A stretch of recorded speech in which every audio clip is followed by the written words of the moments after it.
오늘 빌닷과 욥의 대화, 이게 세트로 말하면 두 번째 세트인데 두 번째 세트의 첫 번째 시간입니다. 그 반고흐라는 여러분들 화가를 잘 아시죠?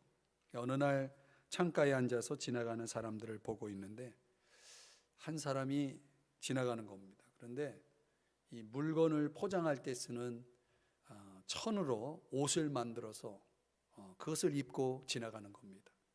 그런데 그 옷이 앞에 이 앞면에 글씨가 써 있는 거예요. 그 무슨 글씨인가 봤더니 이 영어로 breakable 해서 잘 깨짐 이런 뜻을 가진 그 단어가 적혀 있는 겁니다. 그러면서 이제 참 희한한 옷이다. 또 본인이 직접 만들었으니까 어떻든 의미가 있겠다 생각이 되는데 또 이렇게 지나가고 등을 보니까 이 뒷면에도 글씨가 있는 거예요.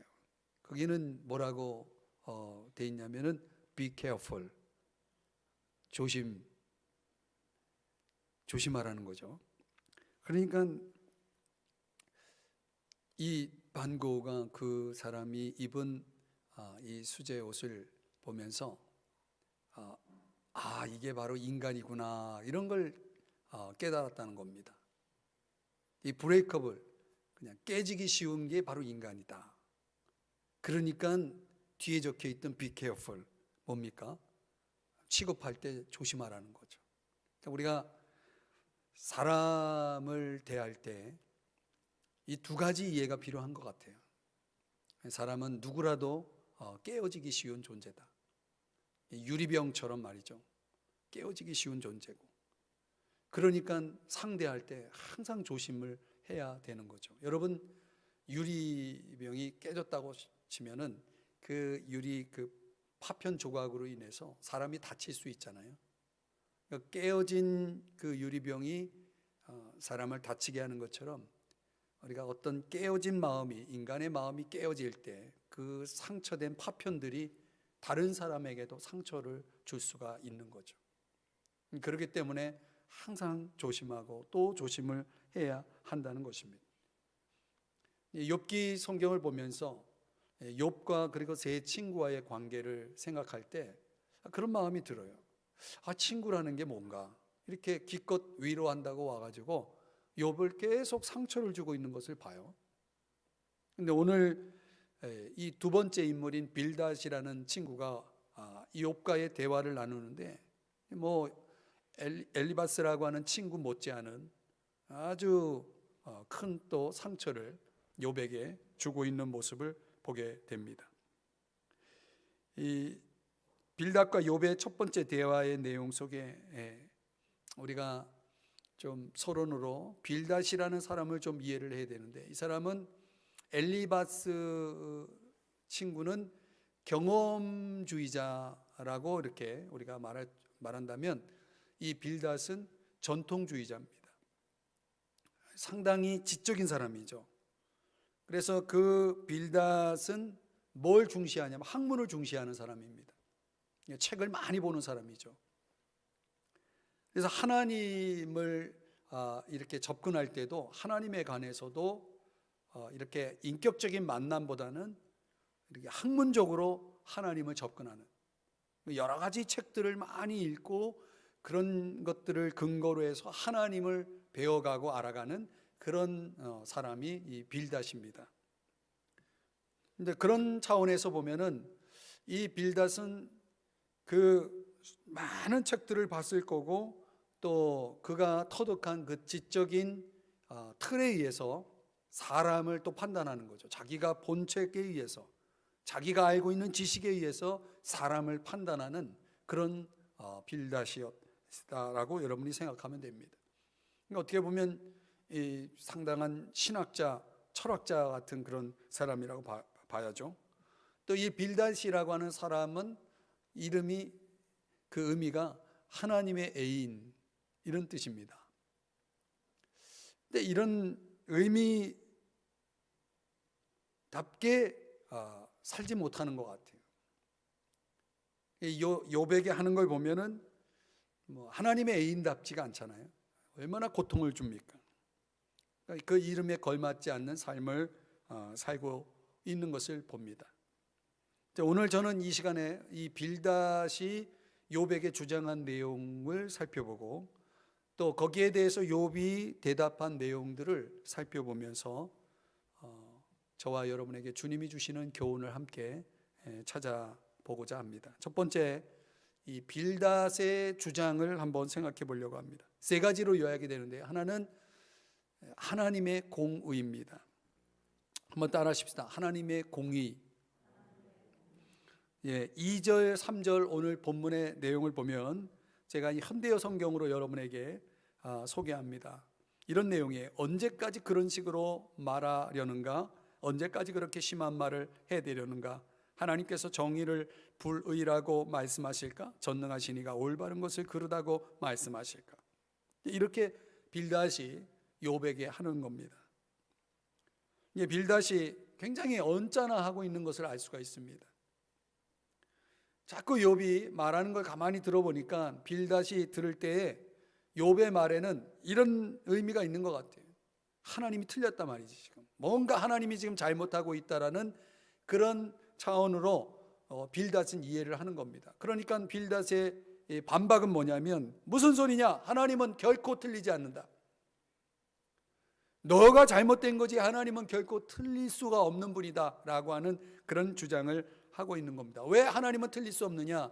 빌닷은 하나님을 어떻게 이해하고 있냐면, 하나님은 의로우시고 공의로우신 분이고 아주 능력이 있는 분이기 때문에 하나님은 절대로 틀릴 수 없다라고 하는 그런 주장을, 확고한 주장을 펴고 있는 것입니다.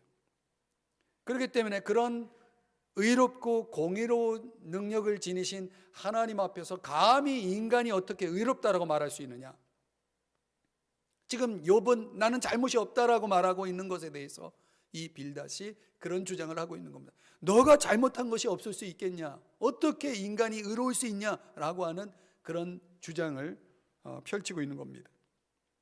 우리가 여기서 생각해 볼 것은, 지금 이 빌닷의 주장이 맞습니까? 인간은 절대 의로울 수가 없는 겁니까? 우리가 알고 있는 하나님의 속성을 생각해 보면, 하나님은 절대적인 속성과 상대적인 속성을 가지고 있다. 제가 교리 공부할 때 여러분에게 말씀드렸죠. 하나님의 그 절대적인 속성은 전지하시고 전능하시고 어디나 계시는 무소부재하시고 영원불변하시고 이런 하나님만이 가지고 있는 그런 절대적인 속성이 있는가 하면, 인간과 함께 공유하는 그런 속성을 상대적 속성이라 해서 거기에 예를 들면 거룩이라든가 사랑이라든가 이런 속성은 인간이 하나님과 함께 공유할 수 있는 속성이라고 말씀을 드렸죠. 그렇다면 여러분, 오늘 이 말씀 속에서 볼 때 빌닷은 그것을 부정하고 있는 거죠. 그리고 그 빌닷이 내놓은 처방은 한마디로 말하면 하나님을 좀 찾아, 이런 말을 하고 있는 겁니다. 5절을 한번 보시겠습니다. 5절. 자, 한번 5절은 같이 읽어봐요. 시작. 내가 만일 하나님을 찾으며 전능하신 이에게 간구하고, 6절. 또 청결하고 정직하면 반드시 너를 돌보시고 내 의로운 처소를 평안하게 하실 것이라. 유명한 말이죠. 7절. 내 시작은 미약하였으나 내 나중은 심히 창대하리라. 여러분, 이 7절의 말씀 어디 가면 많이 보죠? 우리 목사님들이 참 은혜롭게 이런 걸 신방 가가지고 어디 사업장에 가가지고 이런 말씀을 가지고 나눌 때, 물론 이 말씀 하나만 딱 놓고 봤을 때 뭐 그게 크게 잘못됐다라고 생각되지 않겠지만은, 빌닷이 주장하는 그 논리가 올바르지 않았기 때문에 이 말씀을 그 본문의 맥락 속에서 본다 그러면 이건 맞지 않는 말이거든요. 그러니까 우리가 이제 이 말씀 하나만 가지고 그렇게 또 사용하는 것은 우리가 성경적으로 볼 때는 맞지가 않습니다. 이제 빌닷의 주장은 뭐냐면, 너가 하나님을 바라보고 하나님을 찾기만 한다면 하나님이 반드시 너를 돌봐주시고 어루만져 주실 거고, 하나님이 내 지금은 미약하지만 나중은 창대하게 할 거야, 복 주실 거야, 말하자면 이렇게 말하고 있는 것입니다. 그러면서 이 빌닷의 주장은 뭐냐면, 그러니까 하나님을 바라봐야 되는데 문제는 너에게 뭔가가 문제가 있어. 하나님과의 관계에 뭐가 문제가 있어. 그러면서 의심의 눈초리로 지금 보고 있는 것입니다. 이 빌닷의 신학은, 사상은 뭐냐면 철저하게 지혜 문학에 근거하고 있다고 보는데요. 잠언 3장의 말씀을 이렇게 보시면요, 우리가 잘 아는 말씀입니다. 하나님 신뢰하고 의지하고 하나님 인정하면 반드시 하나님이 너의 앞길을 인도하실 거야, 지도해 주실 거야. 이게 이제 지혜의 문학이죠.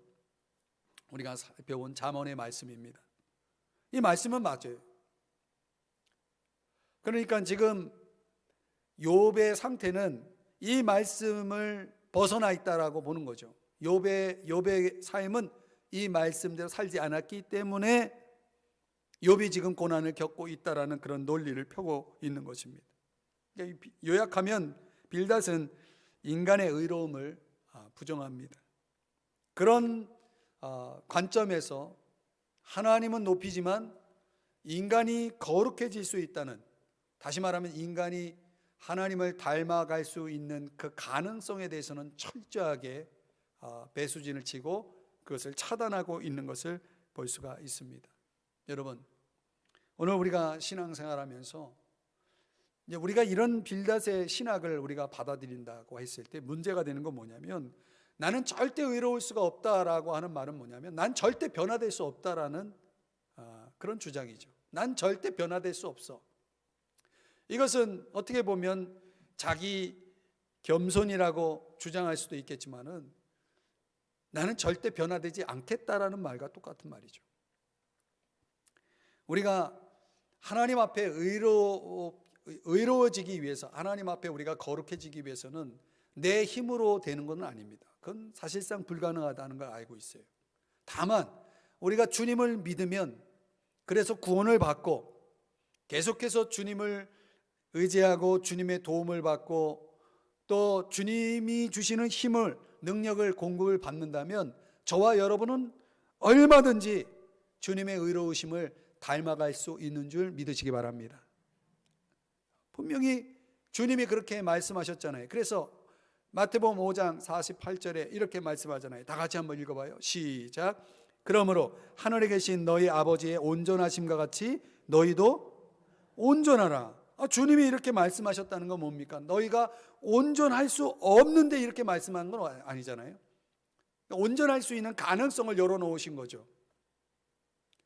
빌닷이 지금 주장하고 있는 것은 그런 면에서 잘못됐다는 것입니다.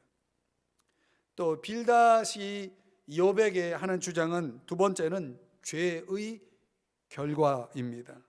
4절을 보면은 현대 성경으로 이렇게 말하고 있습니다. 자네 자식들이 설마 까닭없이 죽었겠는가? 하나님께 죄 지은 것이 분명하잖아. 그러니까 벌 내리신 거 아니겠어? 이런 식으로 지금 빌닷이 그 욥의 자녀들이 죽은 것에 대해서 이런 말을 하고 있는 거예요. 참 못된 친구죠. 이 빌닷의 주장대로라면 욥의 자녀들이 죽은 것은 욥의 자녀들이 뭔가 실수했기 때문에, 자기들이 뭔가 잘못했기 때문이라고 하는 그런 이야기입니다. 이 빌닷의 주장 속에 담겨 있는 그의 주장의 중요한 교리는 뭐냐면, 뭔가 원인이 있기 때문에 그런 결과가 나왔다라고 하는 거죠. 여러분, 우리가 지난주에도 말씀을 드렸는데 엘리바스의 교훈을 살펴보면서 신문대로 거둔다는 그런 이 원칙을, 원인이 있으면 결과가 있다라고 하는 그 원칙을 가지고 엘리바스가 욥을 공격하는 것을 우리가 지난주에 살펴보면서, 성경은 그런 원칙을 우리에게 가르쳐 주지만 즉 심은 대로 거둔다라는 원칙이 분명히 있지만 모든 경우에 해당되는 것은 아니다. 근데 그 진리가 맞지만 그 진리를 모든 상황에 모든 사람에게 적용하는 것은 잘못된 것이다라고 말씀을 드렸죠. 지금 빌닷이 똑같은 행동을 하고 있는 겁니다. 그러니까 그 인가의 원칙을 가지고 지금 욥에게 적용을 하는데 뭐라고 적용했냐면, 욥 너 지금 고난을 받고 있는 거 그거 다 자식 때문이야 이라고 말하고 있는 겁니다. 여러분, 그런 사상을 우리도 혹 갖고 있지 않습니까? 이 동양 문화 사상에는 자식이 잘못되면 뭐라고 생각합니까? 부모들이 내가 뭘 또 잘못했나 그런 생각 혹 하지 않습니까?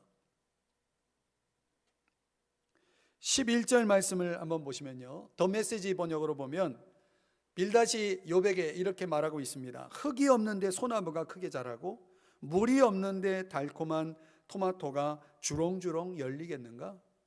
이게 철저하게 심은 것을 거둔다는 원칙 하에서 그런 근거로 지금 말하고 있는 거죠.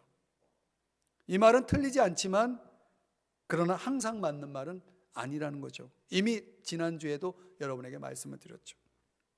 이 동양 문화의 특징 가운데 우리가 이제 생각해 볼 것은 뭐냐면 집단주의라는 게 있습니다. 집단주의.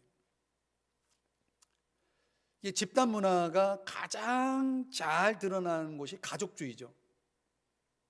가족중심주의. 그래서 부모와 자식은 뗄래야 뗄 수 없는 그런 연속성을 가지고 있습니다. 이 동양 문화 속에는 이게 굉장히 강하죠. 예를 들면은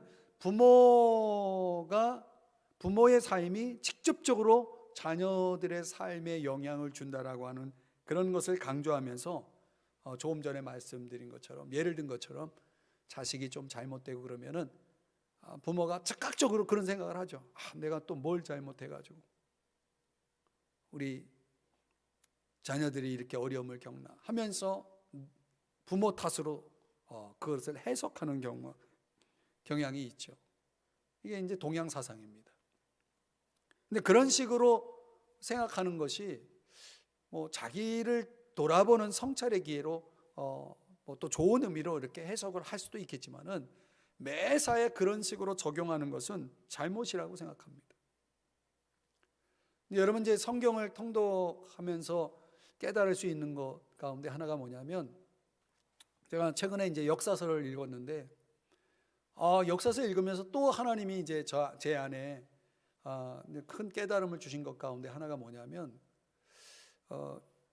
유다 왕들의 역사를 쭉 소개하는 내용을 이제 여러분들이 이제 열왕기상하, 역대상하 같은 걸 이렇게 쭉 읽어 나가다 보면은 특이한 것들을 발견하는데, 이 유다 역사 가운데, 유다 왕국의 역사 가운데 그 국가의 부흥을 일으킨 중요 인물 가운데 한 사람이 누구냐면 여호사밧입니다. 이 여호사밧은 정말 대단한, 오직 하나님만 바라보았던, 하나님만 의지했던 굉장히 경건한 왕입니다. 근데 그 여호사밧의 아들이 누구냐면 여호람이에요. 여호람이라고 하는 아들인데, 이 여호람이 그 왕위를 계승해 가지고 왕이 된 다음에 자기 동생들을 다 죽여버려요. 그 경건한 아버지 여호사밧의 아들 여호람이 얼마나 잔인하고 악한 왕으로 그 역사를 기록하고 있는지 보면, 어떻게 그 아버지의 그 아들이 그렇게 나올 수가 있는데, 그렇게 연결될 수가 있을까 하는 생각을 하게 되더라고요. 또 우리가 잘 아는 히스기야 왕 있잖아요. 여러분, 히스기야 왕이 일으킨 그 국가 부흥은 또 대단합니다. 그는 하나님 앞에 얼마나 영성이 깊은 사람인지, 그 적의 공격을 막아서기 위해서 그가 적이 보낸 편지를 딱 펼쳐놓고 하나님 앞에 기도하지 않습니까? 기도하는 왕이거든요. 굉장히 하나님 중심의 신앙을 가진 왕입니다. 그리고 그가 병이 들었을 때 여러분 아시는 대로 하나님 앞에 기도해서 또 생명이 연장되잖아요. 하나님을 깊이 경험한 왕이죠. 국가적으로 보면 온 백성들이 하나님 앞에 돌아오는 그런 일들을 위해서 굉장히 많은 일들을 한 굉장히 훌륭한 왕입니다. 근데 그 국가를 하나님에게로 돌아오게 한, 모든 국민들을 하나님에게로 돌아오게 한 이 참으로 신앙심이 깊은 아버지 히스기야의 아들인 므낫세라는 아들을 보면요, 나라를 온통 우상 숭배하는 나라로 바꿔버립니다. 하나님이 도저히 용서할 수 없어서 이 유다 나라를 이제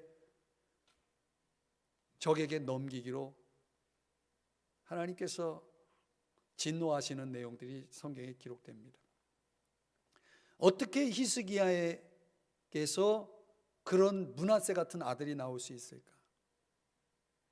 우리가 이런 집단주의적인 그런 사상을, 동양적인 사상을 가지고 또 오늘 이 본문에 나오는 이 빌닷의 주장처럼 만약에 그런 식으로 우리가 모든 메사를 그렇게 해석을 한다 그러면 그건 맞지가 않죠. 그 아버지와 아들, 또 반대로 말하면은 그 아버지는 형편없었는데 아들은 또 훌륭한 그런 역사를 보여주는 내용이 그 성경에 나와요. 그 아버지의 그 아들이 아니고 그 아들의 그 아버지도 아니에요. 모든 게 다 연속적인 그런 관계로 생각할지 모르지만 성경은 그런 식으로 설명하고 있지가 않는 것이죠. 그래서 제가 깨달은 게 뭐냐면 신앙이나 삶이라고 하는 것은 철저하게 개인의 선택과 결단에 의해서 이루어지는 것이지 영향력이라는 것이 사실 있죠. 그런 영향을 받을 수도 있지만 그것은 내 부모가 그렇기 때문에 내 인생이 그랬다라고 말하는 것은 맞지 않는 것이죠. 돌아오는 이제 이번 주 주일에 사실 설교 가운데 이런 내용이 있는데 좀 반대적인 그런 내용의 말씀이 있긴 합니다. 그러니까 우리가 부모로서 역할을 잘해야 내 자녀들에게 좋은 영향을 끼칠 수 있다, 그 말이 틀리지는 않아요. 그러나 내 자식이 뭔가 잘못되었을 때 그것이 부모인 내가 잘못해서 그렇다, 꼭 그런 것만은 또 아니라는 거죠. 그러니까 우리가 그런 면에서 보면은 모든 걸 하나의 공식의 틀에 다 갖다 집어넣는 것은 잘못된 것이라고 하는 것을 말씀드리고 싶어요. 지금 빌닷은요, 하나의 공식 틀에다가 모든 걸 다 적용해서 그런 것이다라고 주장하고 있는 것이죠. 그게 안 된다는 거예요.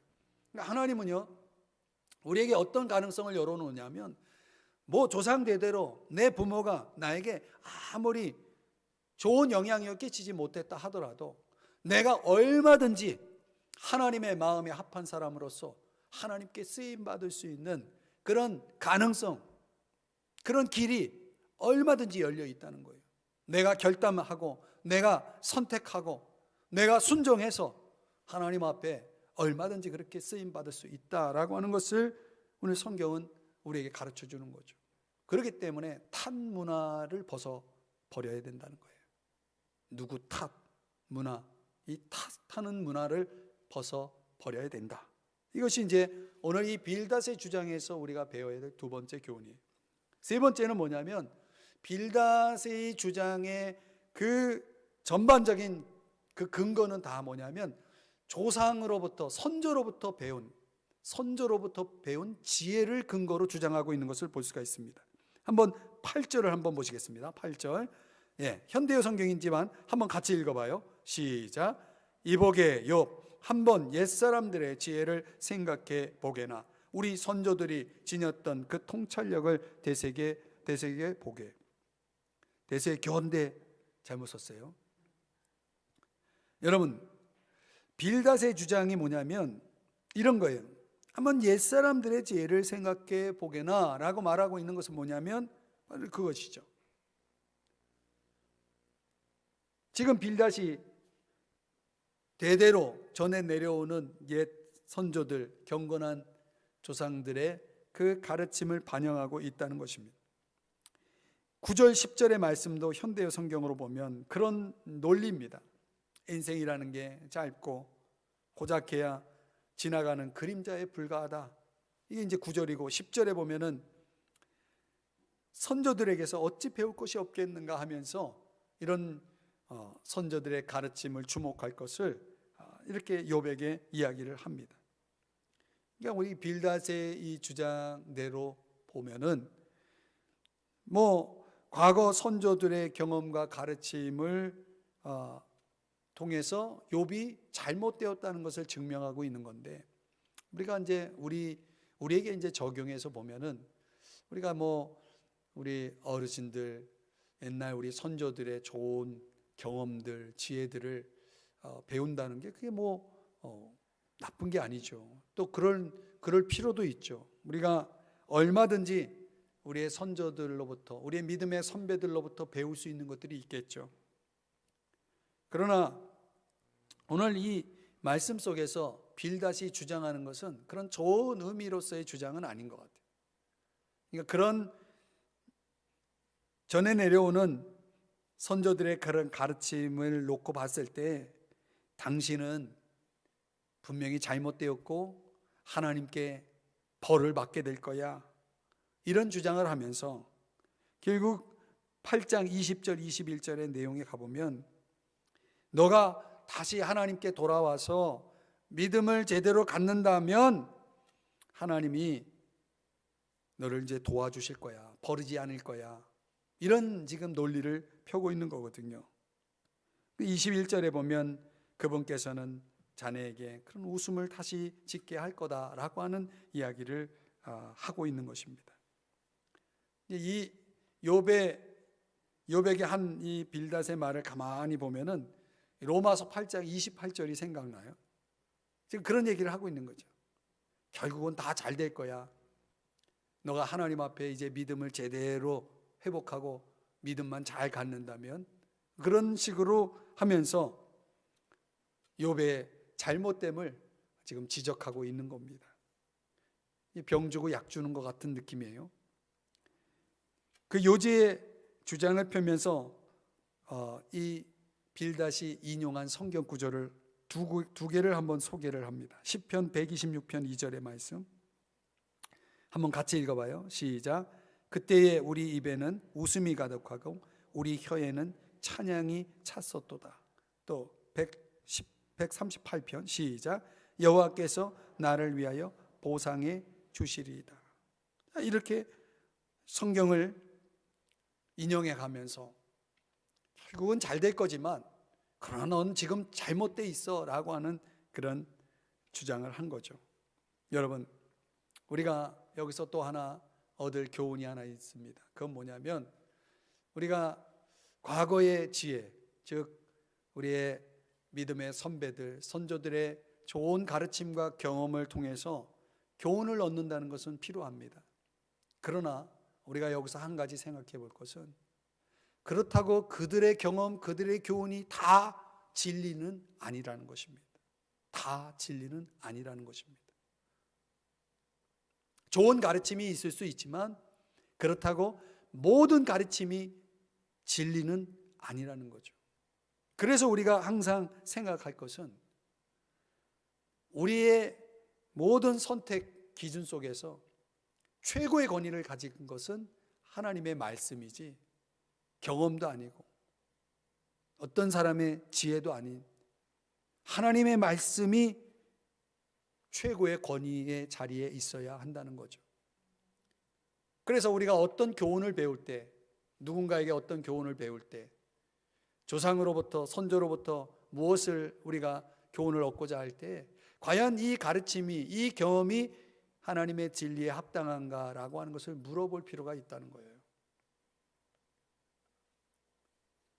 하나님의 말씀보다 더 높은 권위는 없는 것입니다.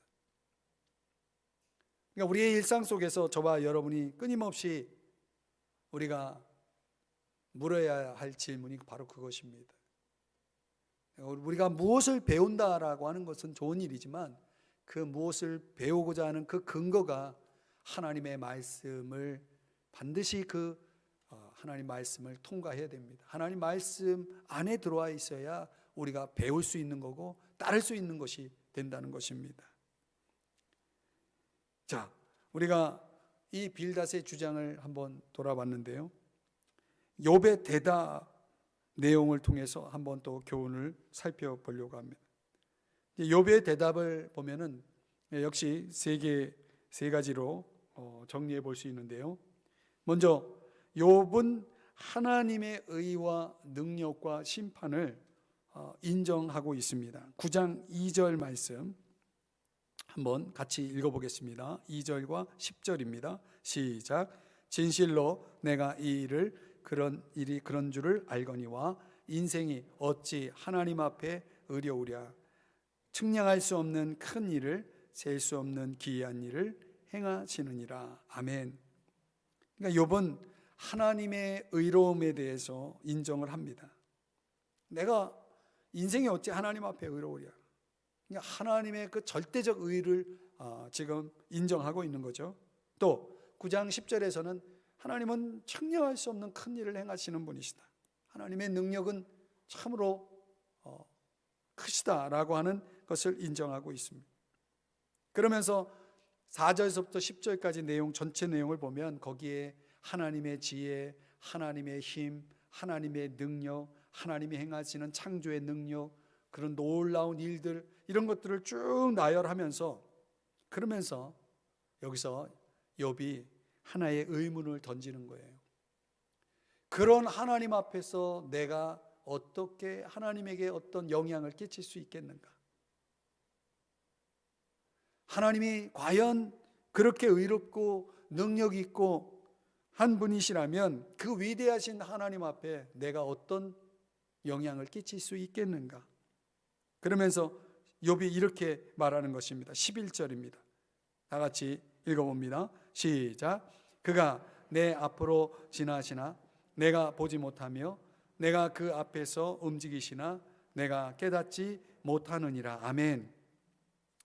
지금 욥이요 빌닷에게 말하는 내용이 이런 겁니다. 하나님 그렇게 위대하신 분이고 내가 그거 믿는다. 나도 그거 안다. 근데 그렇게 위대하신 하나님이 지금 내가 겪고 있는 이 불행에 대해서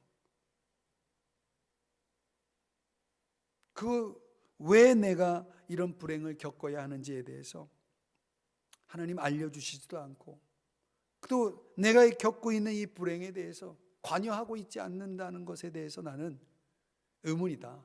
이렇게 말하고 있는 거죠.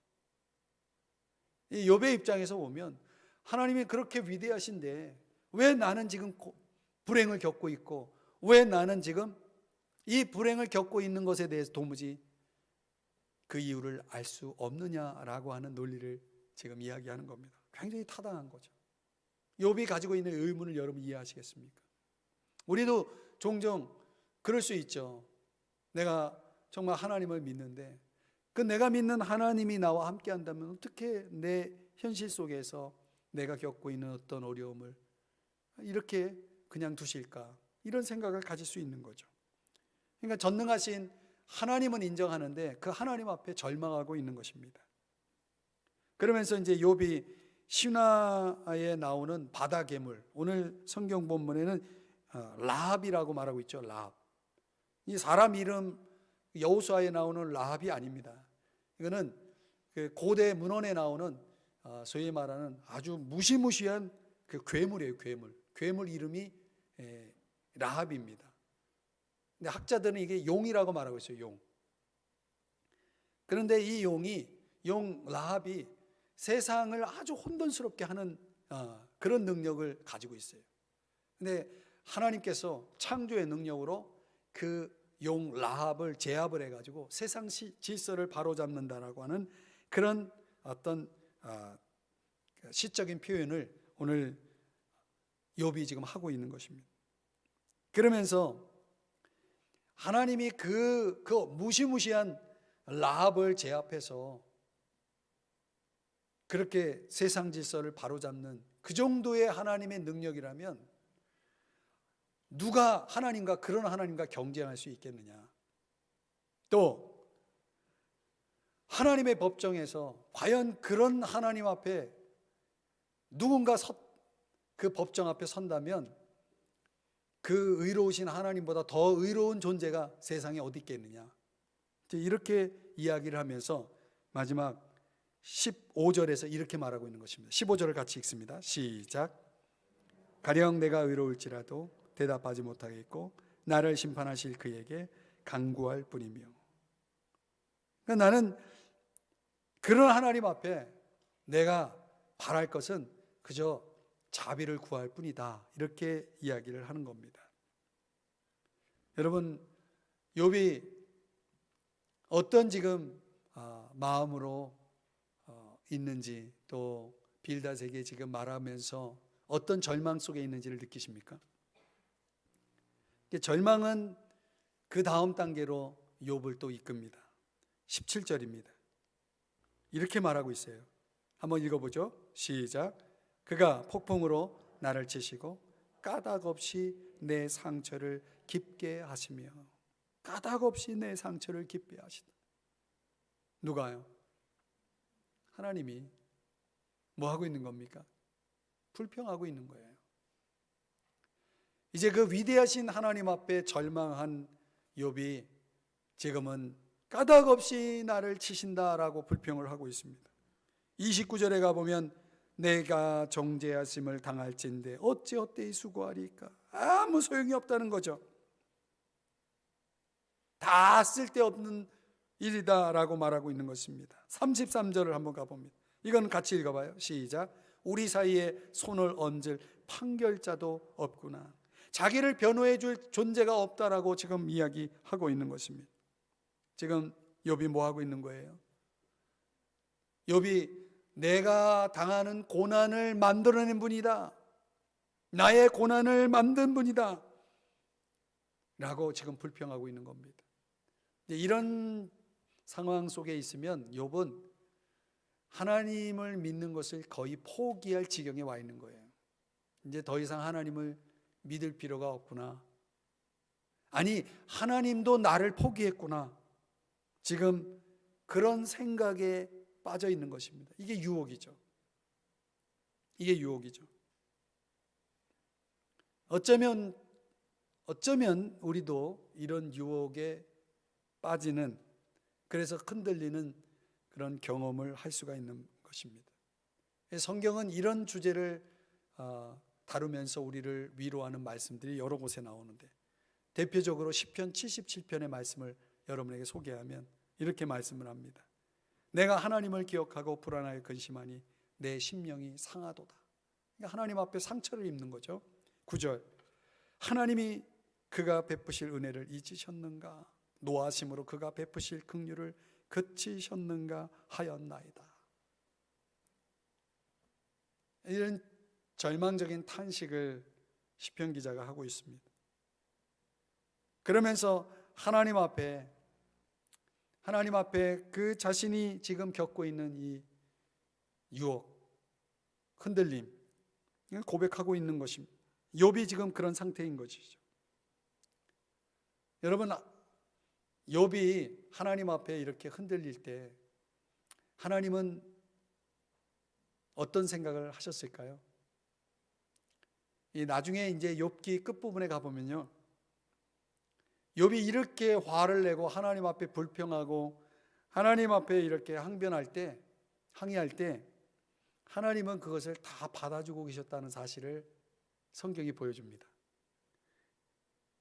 그러면서 결론에 가면 욥이 그렇게 했던 것들, 또 그런 생각을, 그런 느낌을 가졌던 것들을 하나님께서 다 인정을 하시고 칭찬해 주십니다. 그래서 나중에 이제 욥도 깨달은 거는, 내가 그때 그런 생각을 했던, 그런 느낌을 가졌던 것이 잘못이 아니었다라고 하는 것을 알게 됩니다. 제가 지금 중요한 말씀을 드린 겁니다. 여러분, 우리가 어떤 상황에서 욥처럼 이렇게 고난 속에서 하나님께 쏟는 그 불평, 하나님께 쏟는 원망, 하나님께 쏟는 그 항의를 하나님이 다 받아주신다라고 하는 것을 보여주고 있는 겁니다.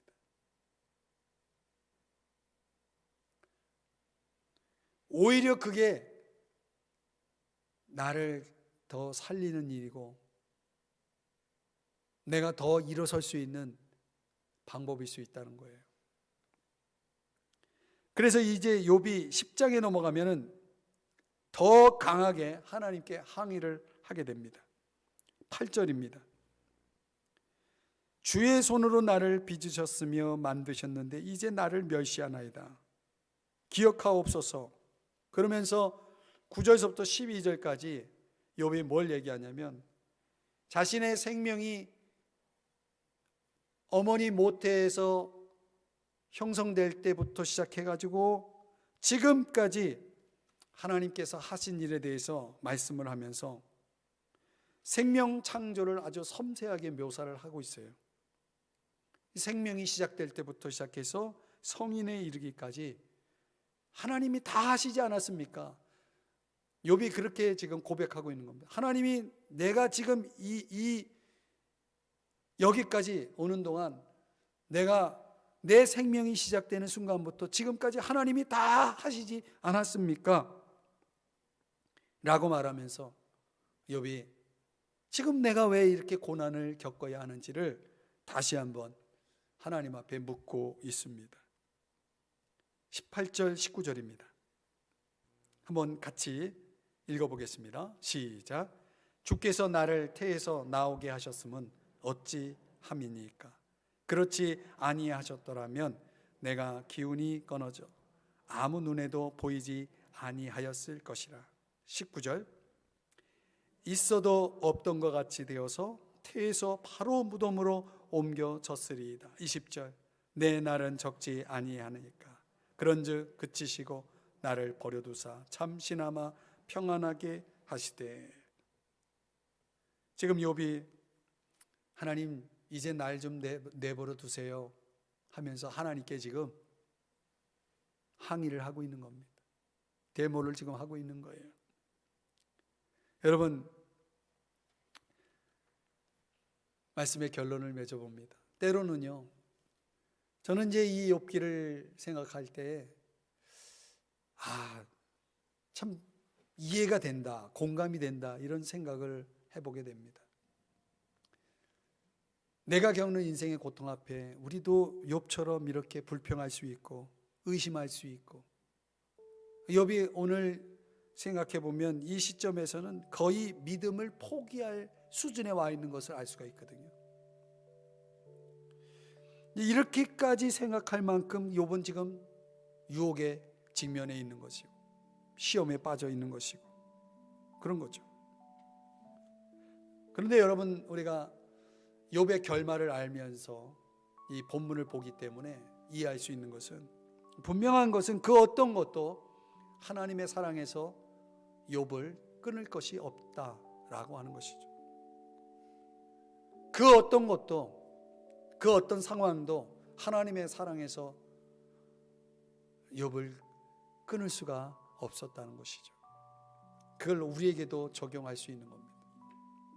우리가 아무리 힘들고 어려워도 우리들 속에, 우리의 현실 속에 찾아와 있는 그 수많은 고통과 아픔도 하나님의 사랑에서 우리를 끊을 수가 없는 것입니다.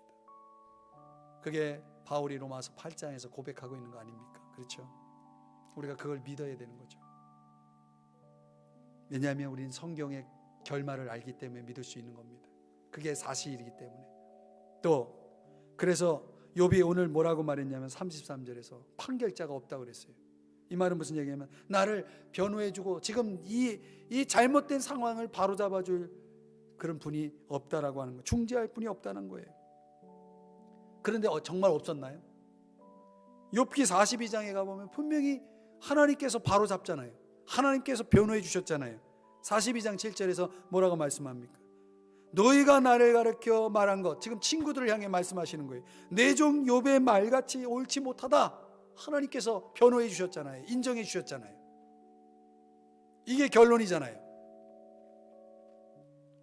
그러니까 욥은 지금 8장, 9장, 10장의 상황에서는 아무도 나를 변호해 줄 자가 없고 아무도 나를 이해해 줄 자가 없고 아무도 내 심정을 알아줄 자가 없다라고 말하고 있지만 사실은 하나님을 알아주고 계셨던 거죠. 그게 참 은혜가 되는 것 같아요. 내 아픔과 억울함을 알아주는 이가 없다 해서 답답한 분이 혹시 이 자리에 계십니까? 중재자가 없다라고 말할 수 있는 그런 상황에 계신 분이 있습니까? 오늘 이 말씀의 결론을 가지고 적용하면서 이제 우리가 해야 할 일이 뭐냐면 내 마음을 주님께 아뢰는 겁니다. 그게 불평일지라도, 그게 하나님을 향한 항의일지라도 하나님께 내 마음을 아뢰는 것이 중요합니다. 첫 번째. 두 번째는 주님이 욥의 이 지금 상황을 놓고 기도하고 계셨다는 거예요. 그리고 결국은 욥이 이겼잖아요. 승리했잖아요. 분명히 지금 우리의 상황 속에서 주님의 손길이 있다는 것을, 주님의 그 도우심의 손길이 있다는 것을 우리가 분명히 믿으셔야 하는 거죠. 분명히 믿으셔야 되는 거죠. 그리고 언젠가는 그날에 내 의로움을 하나님께서 인정해 주실 때가 올 것이다. 그걸 기대하고 인내하라는 것입니다. 그래서 마지막 결론 한마디, 시편 42편 5절의 말씀으로 하나님께 소망을 두시라는 거죠. 그러면 그분이 나타나서 우리를 도우실 것이고, 그래서 우리가 여전히 찬송할 것이다. 여전히 찬송할 것이다. 아멘. 지금 우리가 여전히 찬양할 수 있는 힘, 그 힘이 바로 오늘 이 본문의 말씀 속에서 우리가 그 힌트를 얻었고, 그 말씀을 우리가 얻었습니다. 오늘 이 시간 금요기도에 나오신 여러분들 가운데 여러분 마음속에 그 답답함, 그 마음의 큰 짐들을 주님께 아뢰시고 주님의 도우심의 손길이 있음을 믿으시고, 그리고 언젠가는 주님이 인정해 주시고 변호해 주시고 해결해 주실 걸 기대하시면서 오늘 이 시간에도 여전히 찬양함으로 나아가시기를 주의 이름으로 축복합니다. 축복합니다.